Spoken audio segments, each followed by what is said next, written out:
Oke, sebenarnya untuk di week 14 ini udah ada sedikit bayangan terkait back end sih. Eh, Misal kayak materi yang tadi tuh terkait OOP, materi kemarin terkait OOP dan materi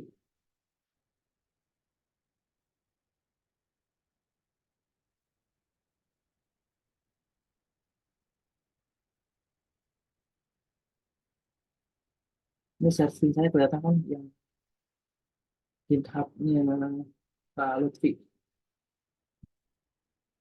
Kelihatan, Kak. Nah, jadi sebenarnya kita udah punya cukup modal sih untuk menghadapi back end di minggu depan. Yang pertama, di hari pertama kan kita pengenalan dari sisi Python-nya ya. Python-nya itu apa sih, penggunaannya kayak gimana gitu. Terus di hari keduanya itu udah mulai ke function. Jadi gimana cara bikin function dan sebagainya. Nah, yang ketiga itu pengenalan terkait OP, yang mana OOP ini akan jadi modal yang sangat bagus banget buat nanti ke framework, karena minggu depan kan kita akan pakai Flash ya. Flash itu framework dari Python, yang mana kalau di framework itu kebanyakan, bukan kebanyakan sih, emang emang pasti pakai OOP gitu. Jadi ada yang namanya classes, terus inheritance, terus yang polymorphism tadi yang udah dijelasin sama Kak Lutfi. Nah, ini pasti akan selalu dipakai di nanti kalau misalkan kita pakainya framework, entah itu di Python, entah itu di JavaScript atau di bahasa lainnya. Kalau misalkan kita pakai framework, itu otomatis kita akan implementasi OOP ini. Bukan hanya framework sih, non-framework juga kalau misalkan kita bisa implement OOP itu harusnya bisa sih. Jadi tanpa framework kita bisa implementasi OOP ini. Gitu. Tapi kalau misalkan kita pakai framework itu emang eh, pasti akan pakai si OOP ini. Nah, juga ada yang namanya design pattern yang tadi udah dibahas sama Kak Lutfi. Nah, ini sebenarnya kalau misalkan junior programmer ini belum begitu di ini sih. Maksudnya ya kalau misalkan beginner ya apa namanya, masih dinilainya dari sisi OOP, terus pembuatan function. Nah, kalau untuk yang desain pattern ini mungkin akan lebih terasanya nanti pas di middle ke senior. Nah, itu pasti akan dituntut untuk harus bikin eh, project yang implement desain pattern. Desain pattern itu ada banyak sih implementasinya. Misal yang sering atau banyak digunakan tuh kayak solid principle. Nah, itu contohnya kayak misal kita bikin bikin fungsi itu lebih ke fungsi global gitu. Jadi bisa dipakai ke beberapa fitur lain. Itu salah satu implementasi untuk desain pattern yang implement apa namanya, solid seperti itu.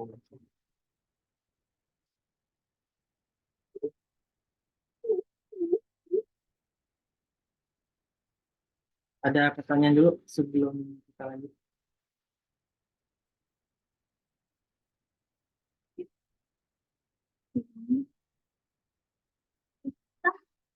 Brush. Yang mau ditanyakan dulu?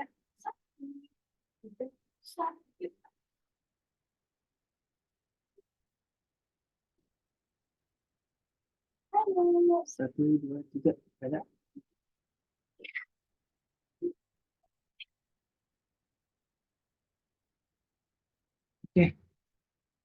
terkait assignment untuk minggu ini, ada yang udah bisa menyelesaikan kelima challenge ini? Mungkin ada yang sudah mengerjakan atau masih lihat-lihat doang?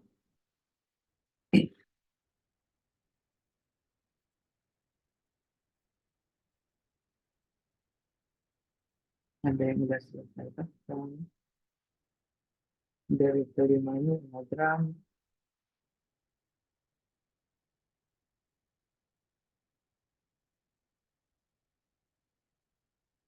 itu balik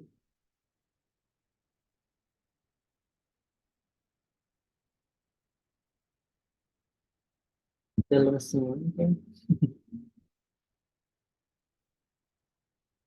ya terkuras tenaganya dengan materi alutri.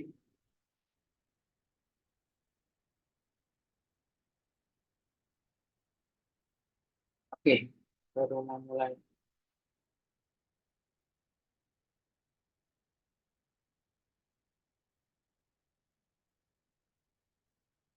Nah, jadi belum program.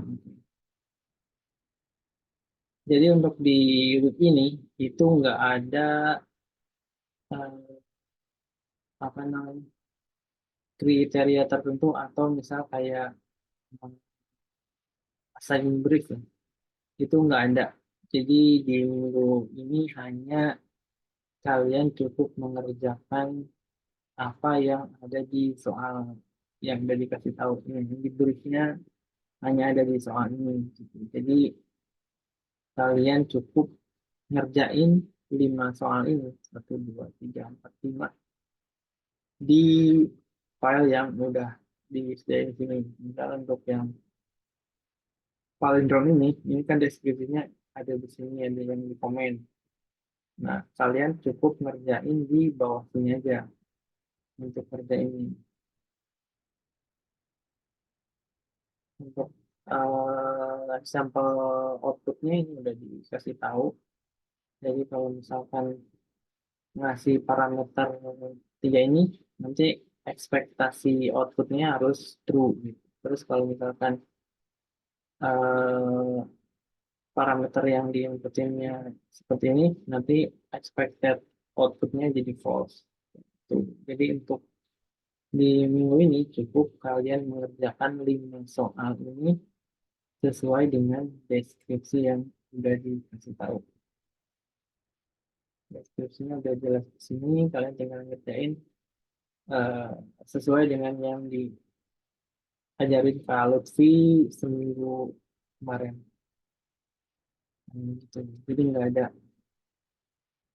ada skill set, nggak ada assignment brief, terus advance segmennya juga nggak ada. Jadi hanya ngerjain 5 soal ini, nanti di submit. Kalau misalkan di submit, ya di submitnya di push ke reponya, nanti udah otomatis akan ngekalkulasi nilainya di tab action ini. Nanti ketahuan nih nilainya berapa.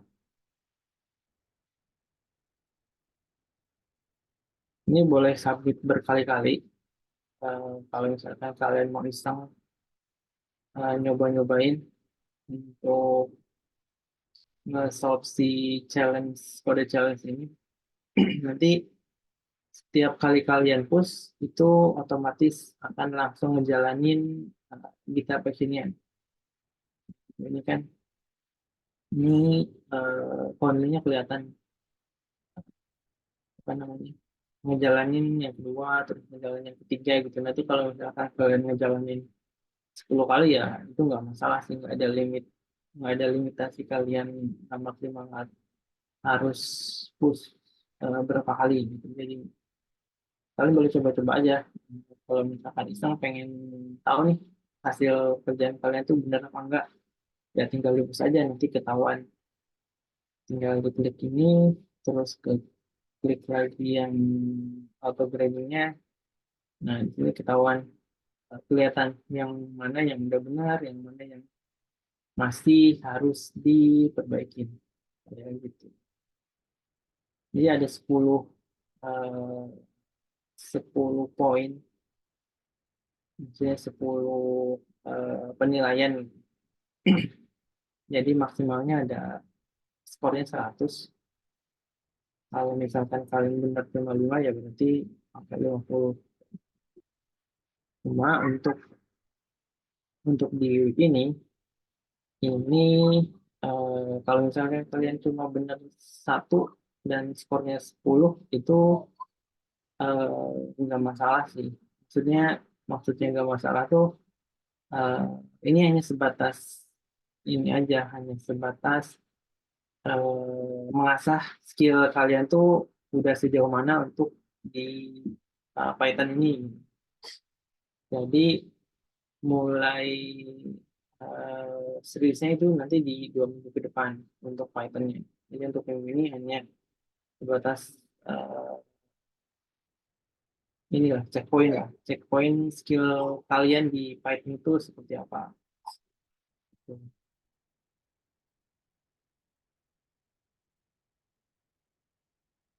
Ada pertanyaan dulu?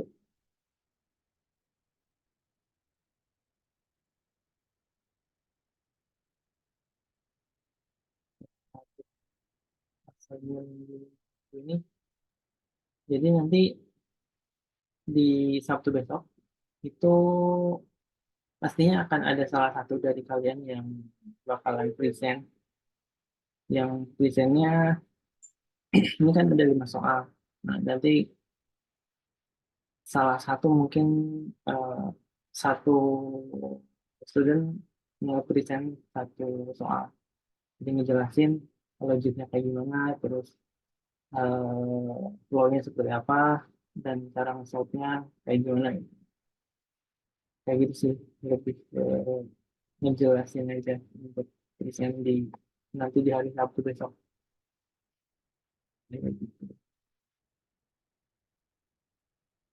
Jadi boleh siapa aja yang mau present. Kemarin kan sempat ada beberapa yang udah kepilih tapi gak bisa gitu. Nah, kalau bisa sih nanti coba di prepare aja ketika udah emang layak buat present, coba dimaksimalin aja kesempatan itu untuk kalian present karena eh nggak ada nggak ada buruknya sih itu bermanfaat banget karena otomatis ketika kita present otomatis kita langsung di review sama lecture kan. Nah itu jadi lumayan buat apa namanya ngasah kita eh, present itu modal penting karena kebanyakan sih untuk developer atau programmer kekurangan itu kayak di public speakingnya itu kayak ya minimalis lah. Nah mungkin coba dilatih dari sekarang terkait gimana cara ngejelasin codingan yang udah kita bikin tuh seperti apa. Jadi coba coba diasah, dilatih aja mulai dari sekarang. Jadi kalau misalkan nanti ada salah satu dari kalian yang emang layak buat present, nah, dimanfaatkan aja kesempatannya, jangan sampai di skip. Kalau misalkan ada urusan ya nggak masalah, cuma coba di ini aja, ditempatkan kalau bisa.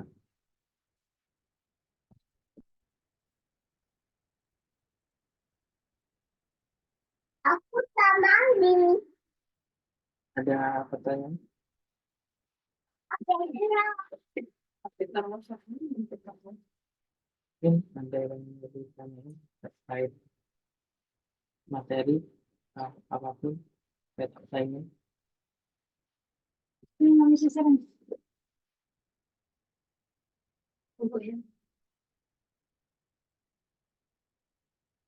Terkait OP, ada yang masih bingung implementasi content, volumetrics, terus di real case-nya seperti apa gitu.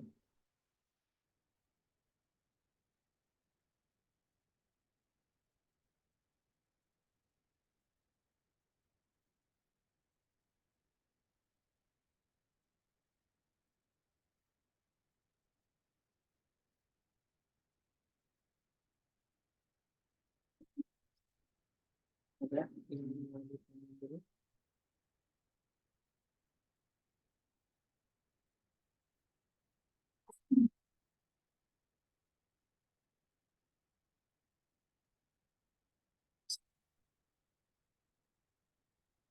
Dulu.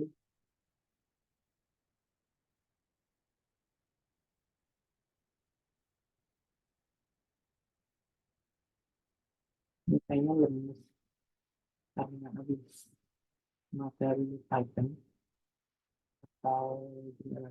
Berbulan nggak?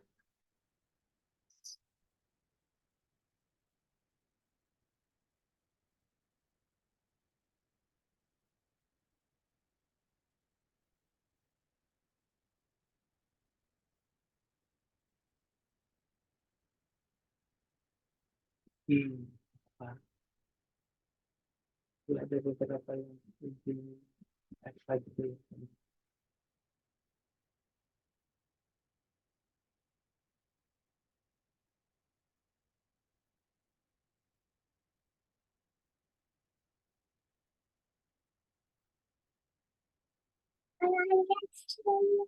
Ini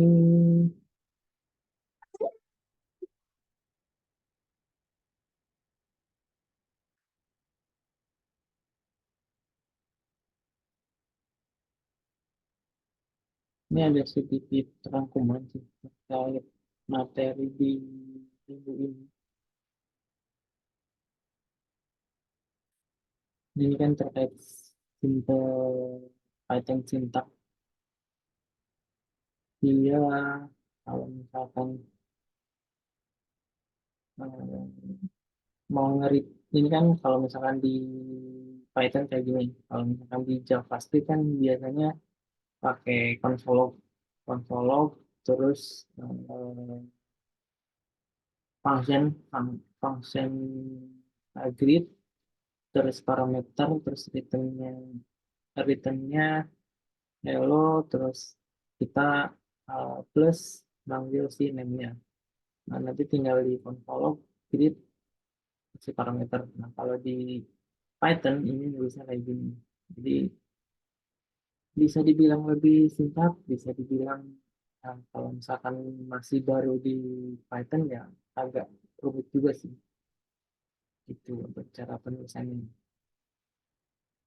Bedanya kalau misalkan di JavaScript itu ada kurung buka, kurung tutup, kurung perawal buka nih kayak gini. Nah, kayak function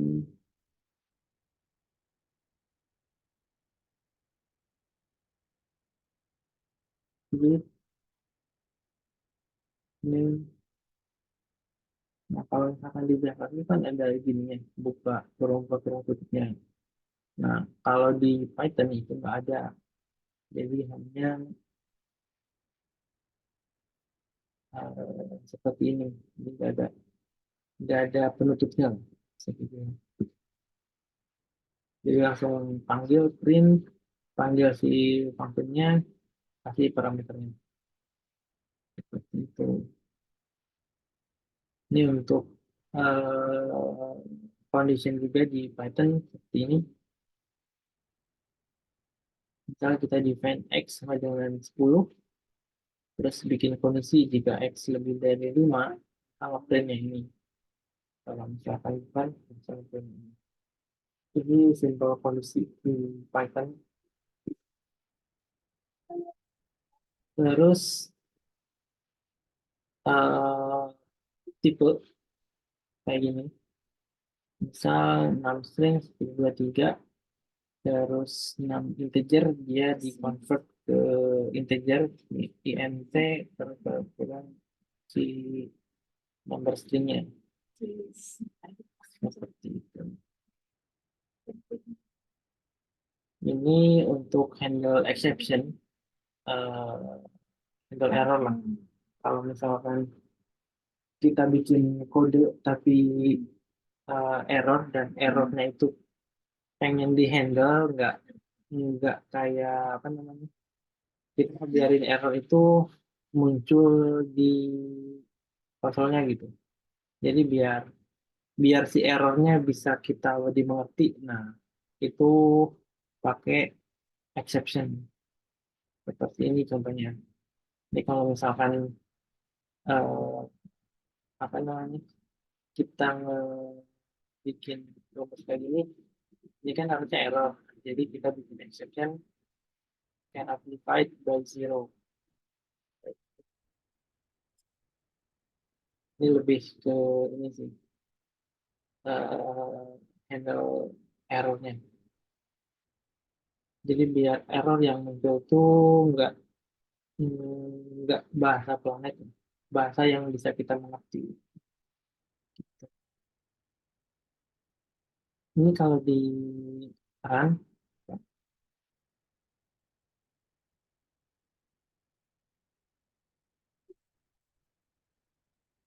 terminalnya kelihatan.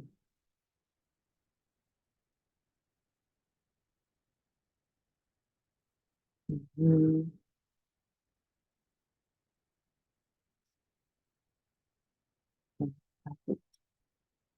nah, kan tadi outputnya ini hello world, terus yang ini yang kedua greater than 5, terus yang ketiga angka, terus yang keempat yang definisi zero. Angka yang seperti ini yang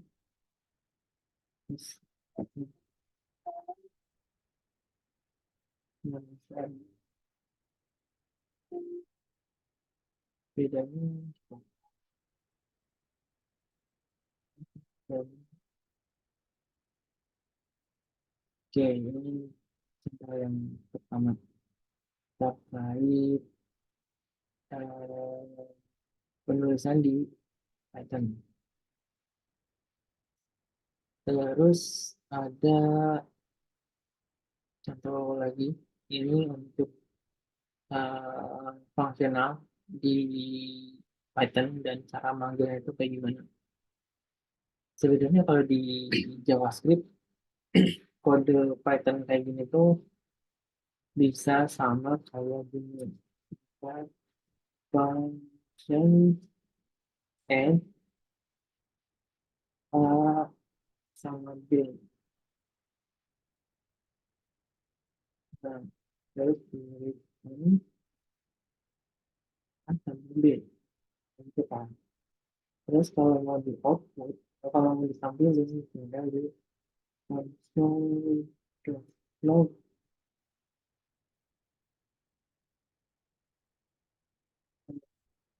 Oke,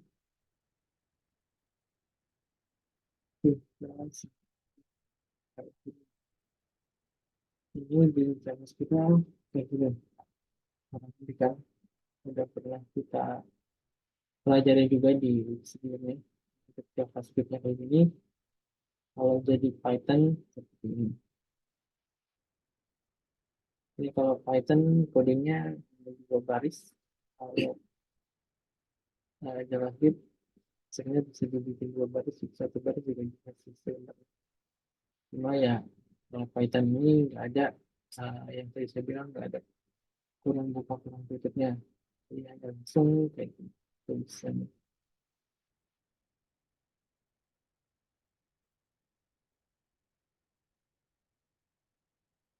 Ini untuk eh, pemanggilan fungsi. Nah, ada juga yang built-in function. Contohnya kayak gini. Ini langsung kan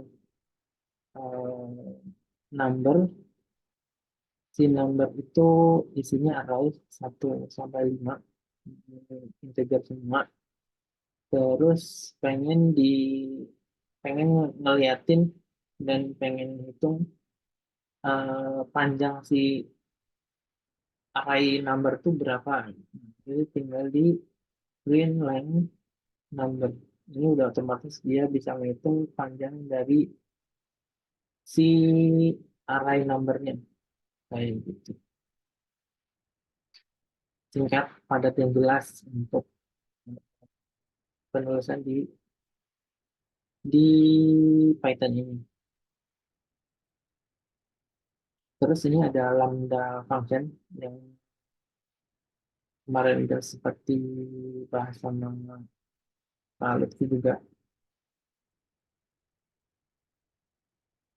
Penulisannya seperti ini, dia ada square, terus lambda, x, eh, perhitungannya mau kayak gimana, x kali x gitu. Nanti tinggal dipanggil aja si square-nya dan masukin si parameternya. Ini kan parameter lambdanya ada x doang nih. Jadi nanti hasil return-nya tuh 4 kali 4 seperti itu. Terus ini lambda with built-in function. Jadi ini ada number array, terus ada lambdanya,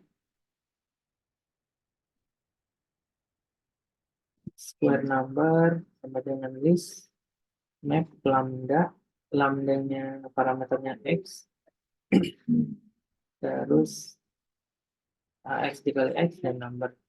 Nanti yang dipanggil hanya si square numbernya aja.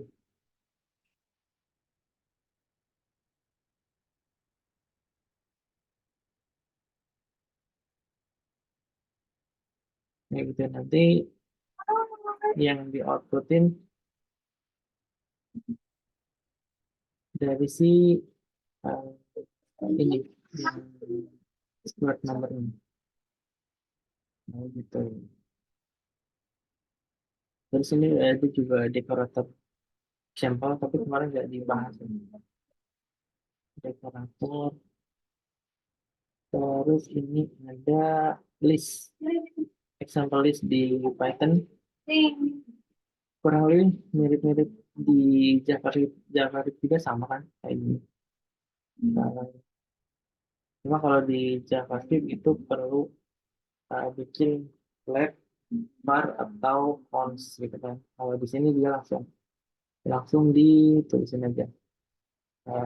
Flag, langsung isi listnya kayak aja apa aja.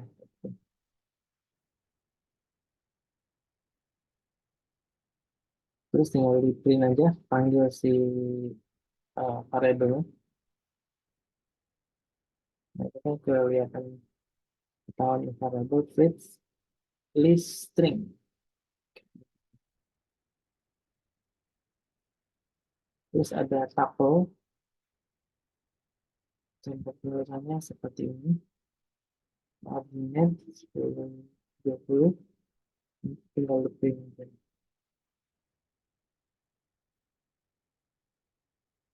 Dan juga ada tab example.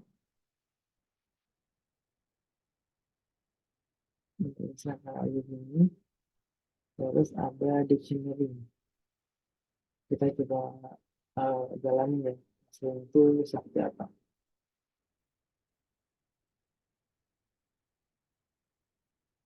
Sampai juga. Nah, untuk yang pertama itu, dia akan ngeprint 3 ditambah 5. Hasilnya 8. Ini kan. Ini untuk yang pertama. Print yang pertama. Terus print yang kedua, ini dia akan menghitung jumlah dari listnya.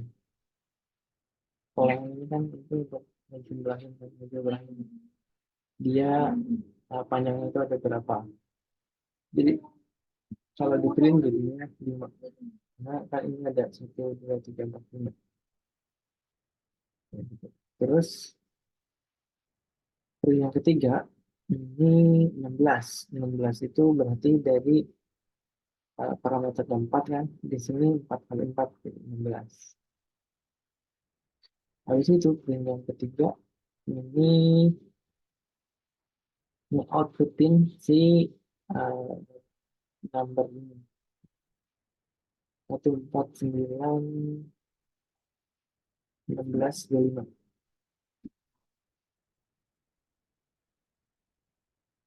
Jadi dikali ya. Ini masing-masing apa namanya indeks arraynya dikali si indeks array tersebut. Ya. Jadinya 1 4 9 16 sama 25. Jadi untuk dekorator tuh lebih ke ini sih logger. Jadi kalau misalkan dia lagi ngejalanin apa atau ada sesuatu itu dikasih loggernya. Jadi biar ketahuan nih ini udah sampai step mana sih. Kita udah ngejalanin apa namanya function sampai line berapa.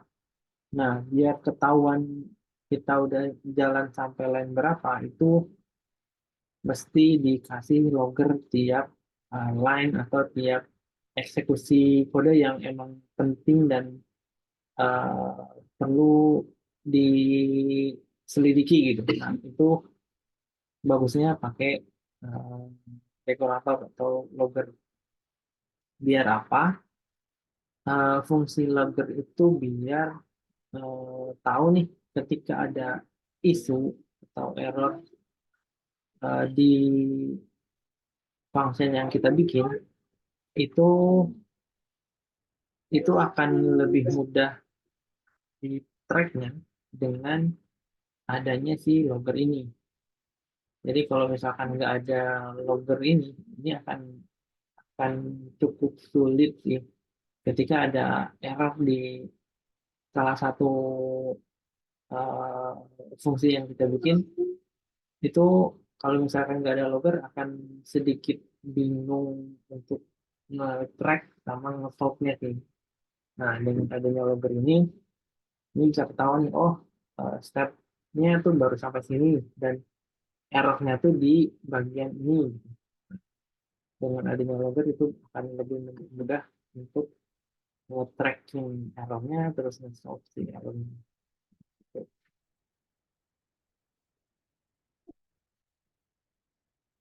Terus untuk list kalau di print ini istilahnya kan terus tapo juga set example ini untuk apa namanya mengedifine unique ya unique number. Jadi kalau misalkan 1 2 3 3 2 berarti yang di print hanya 1 2 3 karena 3 sama 2 yang terakhir ini kan ada duplikat ini. Jadi harus unik berarti yang di print hanya 3 doang. Ya, gitu. Ini untuk step sampel. Terus yang terakhir ada dictionary. Kalau di print itu kayak gini. Ini sama kayak array of object, array ya, array key value. Seperti itu. Kalau di JavaScript key value kan. Oke, itu untuk sampel yang kedua. Ada satu lagi terkait OOP. Ini misal kita punya kelas dom, terus kita definisikan name, terus dia bisa bug kalau misalkan function dog ini dia akan nge-return apa? Nge-return name terus wolf. Tuh. Nanti tinggal di define aja dog sama dengan panggil si kelasnya dog. Terus dog ini kan perlu parameter name kan. Jadi tinggal masukin parameternya di ketika panggil si kelasnya. Nah, nanti ketika di print yang dipanggil tuh dog ini. Dog dot terus panggil yang mau ditampilin. Jadi yang ditampilkan bar. Jadi nanti akan keluar body say wolf. Terus ini ada mendefinisikan kelas dengan atribut dan metode. Nah, ini ada kelas car, terus ada atributnya max sama model, terus di sini ada fungsi untuk display infonya, display info dari si kelas car-nya. Nanti akan outputnya akan car max, terus dia akan manggil uh, atribut max dan modelnya akan manggil si atribut model. Nah, terus cara manggilnya kayak gimana? Kalau misalkan tadi yang atas ini kan dia atributnya cuma satu ya, cuma name doang. Nah, kalau di sini kan dia ada match sama model. Nah, jadi otomatis ketika kita akan ngedefinisiin si kelas car ini, kita harus menyertakan si dua atribut yang dibutuhin di sini. Jadi ada Toyota Corolla, Corolla. Gitu nanti uh, outputnya akan car Max Toyota model Corolla. Jadi kan di sini kita manggil nih kelas car, terus sertakan juga si atribut dua ini. Nanti cara manggilnya tinggal di car, terus panggil si fungsi yang akan return-nya. Gitu. Ini juga eh, sama sama sini. Terus ini ada instant class sama static method. Ada kelas example, terus instant methodnya dia akan return, terus class method juga dia akan return static.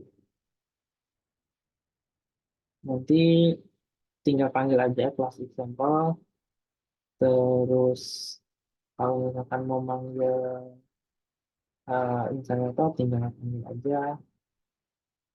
Kalau mau apa namanya langsung juga bisa class method sama static method gitu. Terus ini ada override,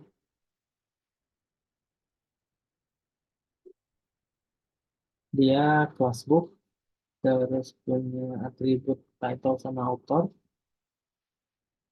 Di sini ada functionnya title dan author, terus dia ada function untuk title-nya.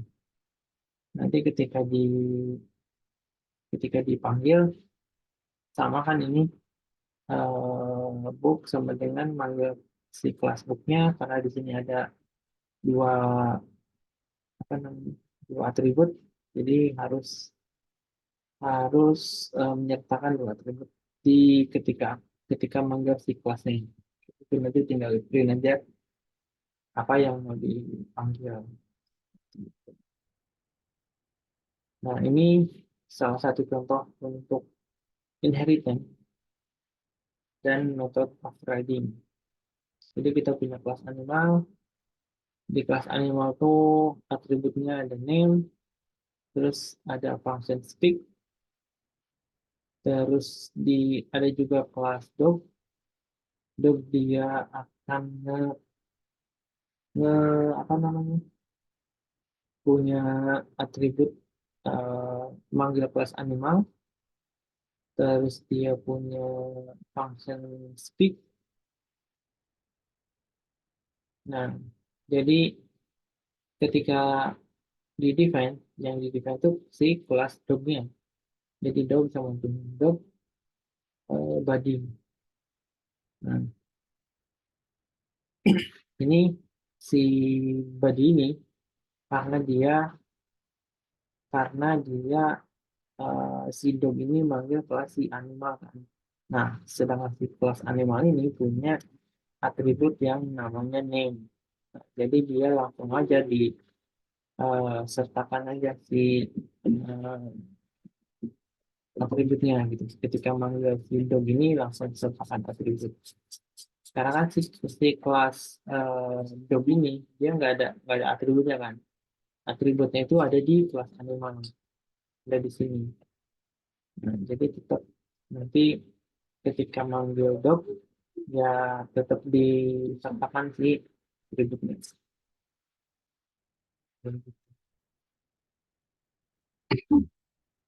Ini juga sama sih harusnya untuk yang ini untuk inheritance, ini untuk yang si polymorphis.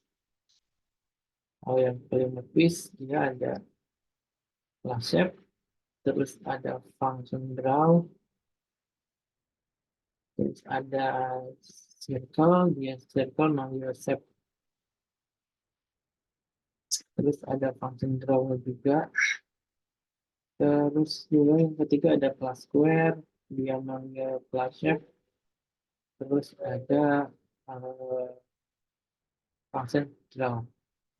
Untuk pemanggilannya dia shape sama dengan circle sama square. Jadi dia akan si shape ini dibikin list. List ini dia manggil si circle sama square.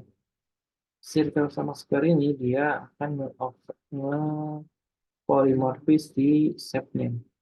Jadi si dua ini akan nge-polymorphis shape. Nanti return-nya itu akan ini nge-return si masing-masing draw nih dengan di looping, dengan pakai looping kayak gitu. Ini untuk singleton.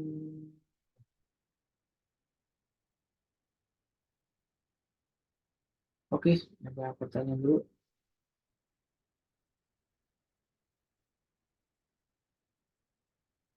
dari ketiga contoh yang tadi saya jelasin.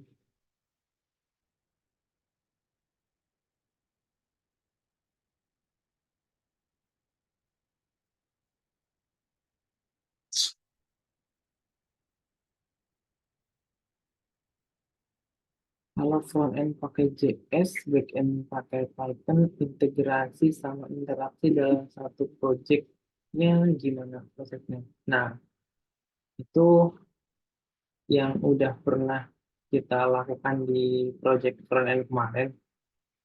Sebenarnya kalau misalkan kita front-end developer, itu kita nggak perlu eh, merhatiin back-end-nya tuh dia pakai Python atau JavaScript atau apapun itu bahasanya.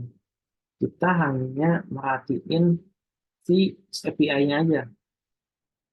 Jadi mau itu Python, mau itu JavaScript, mau itu Java, mau itu Golang, yang kita perhatiin dari sisi front-end itu hanya API, API-nya. Jadi API itu kan eh, jembatan lah, jembatan antara back-end dan front-end. Nah, API itu kan bentuknya JSON. Itu yang dipakai untuk si front-end. Jadi penghubung sama interaksi dan integrasinya yaitu eh, hanya fokus di API-nya aja.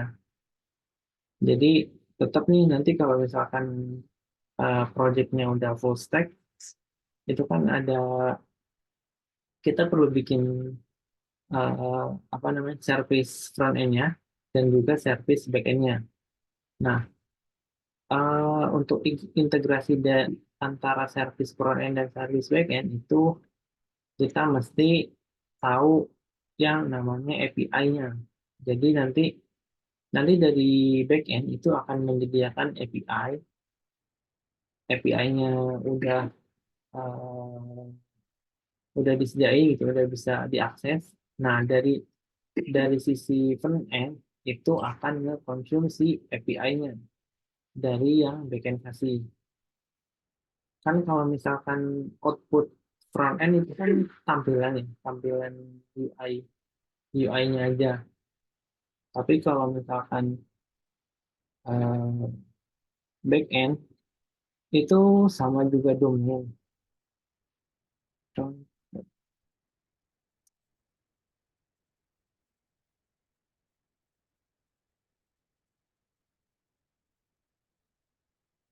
Ini deh, yang kemarin tuh apa ya? Pokemon, Pokemon api ya. Nah ini kan eh, kalau misalkan di front end ya, front end kan kita tetap kayak ngedeploy dan ada URL-nya. Nah, ketika kita buka URL itu akan kita akan melihat si tampilannya kan, tampilannya seperti apa, terus bisa ngelihat fitur-fiturnya kayak gimana. Nah, itu dari sisi front end. Nah, kalau dari sisi back end itu juga sama sebenarnya. Kita akan tetap ngedeploy si service backend-nya itu yang nanti rencananya akan pakai Google kan Google Service.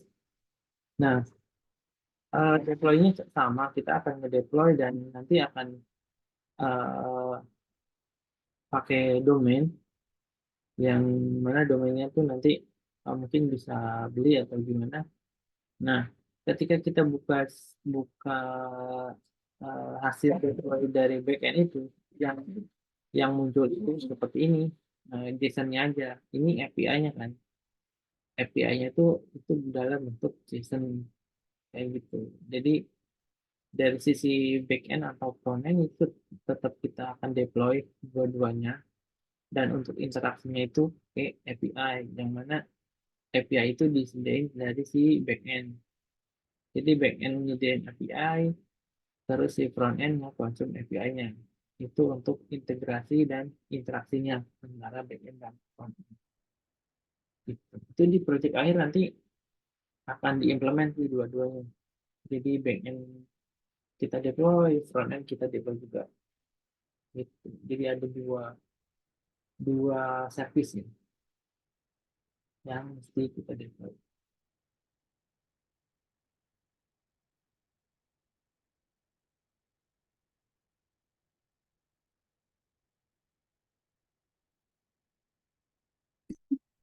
Ini sebenarnya nggak masalah sih karena eh,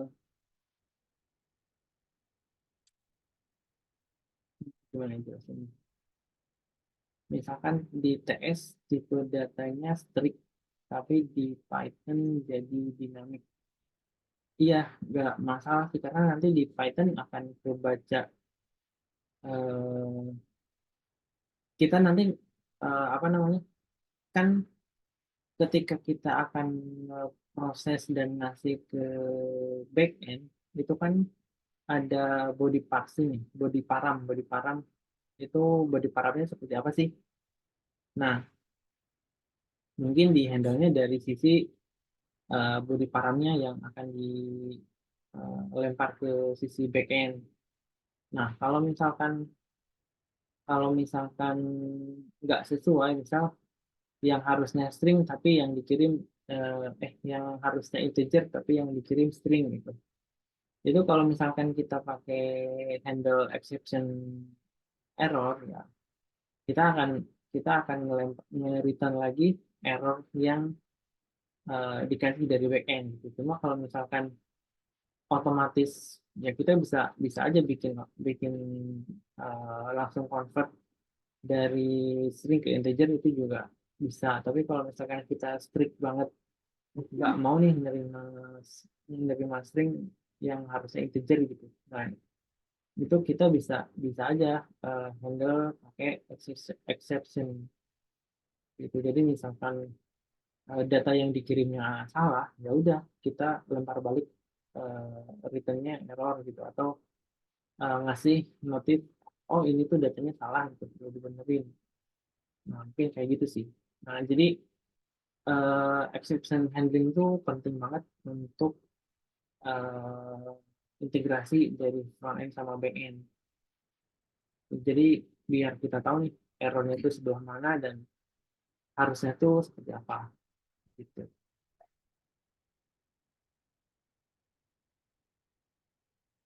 Ya, jelas. Jadi itu nanti akan dipakai sih di eh, final project nanti. Jadi akan kita implement, front end-nya kita deploy, back end-nya kita deploy. Jadi dua dua project nih yang akan kita deploy. Sebenarnya bisa kan pakai monolithic eh, back end sama front end digabungin. Cuma ya kita yang perlu implementasi API-nya biar eh, tahu juga dokumen API-nya itu seperti apa sih yang udah kita bikin dari segi back end. Jadi biar lengkap kan ada dokumen API-nya, terus front end-nya seperti apa dan back end-nya kayak gimana.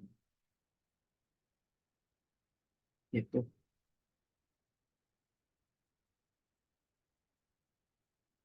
Sebenarnya back end pakai Python itu jarang sih, jarang jarang dipakai. Cuma yang mungkin di beberapa case company ada yang pakai back end Python.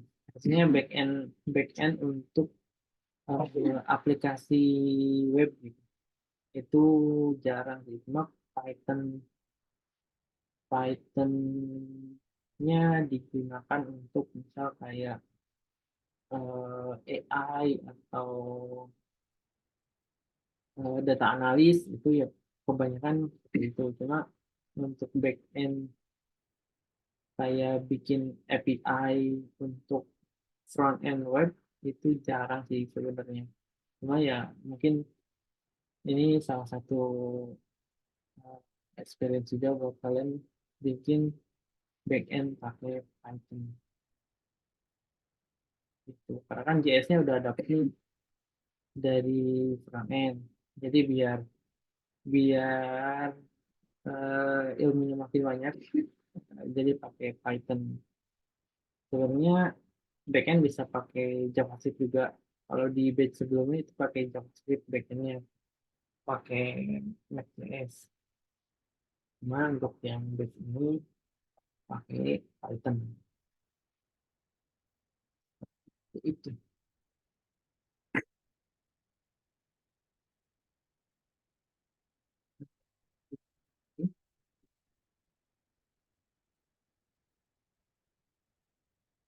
Selain Python, backendnya. Selain Python, backendnya ada pakai JavaScript bisa. Itu pakai Next.js, ada Node.js, itu frameworknya ya. Terus bisa juga pakai Java, itu frameworknya Spring Boot. Terus juga yang paling familiar sekarang ada Go, Google Language, itu Golang. Itu kebanyakan untuk backend sih, backend services. Terus apa lagi ya? Itu sih yang paling populer untuk backend. Kalau misalkan diurutin yang paling sering digunakan untuk backend tuh Golang, terus JavaScript, itu Java. Tiga itu yang emang sering digunakan di company-company gede. Python mungkin ada, cuma saya belum pernah nemu di company mana yang bikinnya pakai Python. Cuma mungkin ada sih yang pakai Python.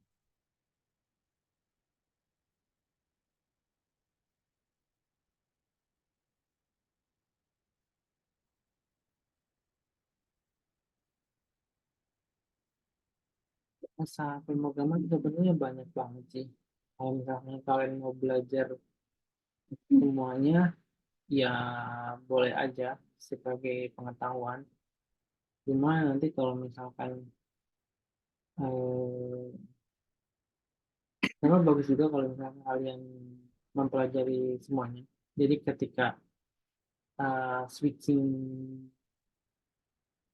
ke bahasa lain itu nggak begitu bingung gitu. Jadi tahu nih konsep di Python itu kayak gimana sih backendnya gitu. Konsep di Java seperti apa dan konsep di JavaScript kayak gimana. Nah, itu eh, bagus sih buat nanti kalau misalkan pindah-pindah company terus tiap company bahasanya beda-beda. Nah, mungkin kalian perlu belajar beberapa bahasa pemrograman karena kemungkinan besar kalau misalkan kalian di pertama kerja di company A bahasanya JavaScript terus beberapa tahun kemudian kalian pindah ke company B. Nah di company B dia pakai bahasanya Java. Nah itu kan eh, sesuatu yang beda tuh. Nah biar switchingnya enak ya kalian coba harus tahu nih di Java tuh kayak di Java tuh kayak gimana di JavaScript kayak gimana di Python gimana gitu.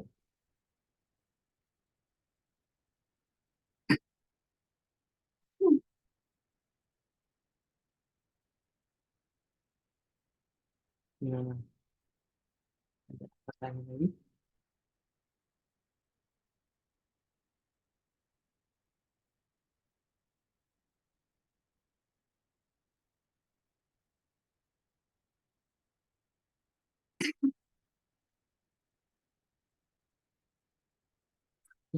Ditanyakan, Mas.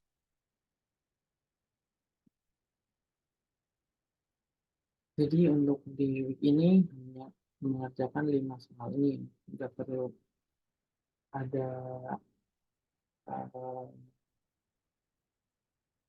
assignment berikutnya, hanya ada di tiap soal, masing-masing soal ada penjelasannya. Terus nggak ada skill set yang mesti kalian penuhi. Cukup dengan kalian jawab soal yang ada di sini. Nanti ketika di post udah otomatis kelihatan skornya berapa. Itu aja sih untuk di week ini. Coba dikerjakan aja untuk uh, challenge-nya. Ada 5 soal.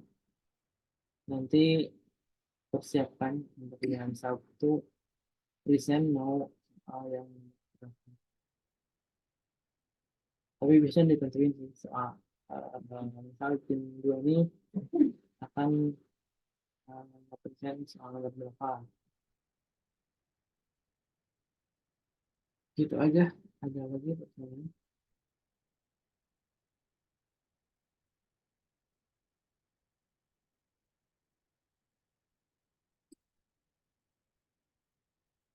So far so good. Yang lain gimana?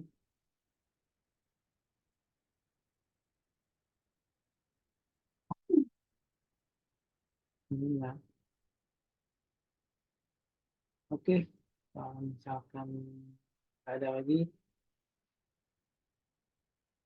kita bisa akhiri untuk sesi malam ini. Jangan lupa dikerjain si challenge week 14 ini. Ya, hitung-hitung ini inilah apa, technical test untuk masuk ke perusahaan. Biasanya kayak gini sih untuk technical test di ketika akan masuk perusahaan.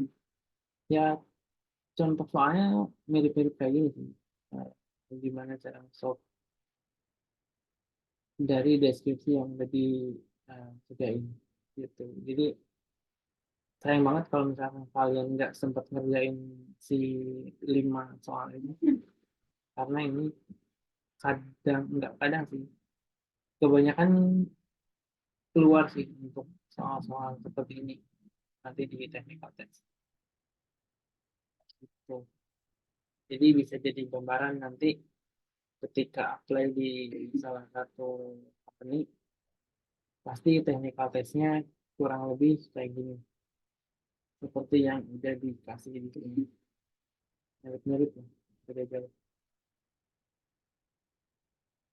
Oke, kalau gitu eh, terima kasih banyak untuk ini.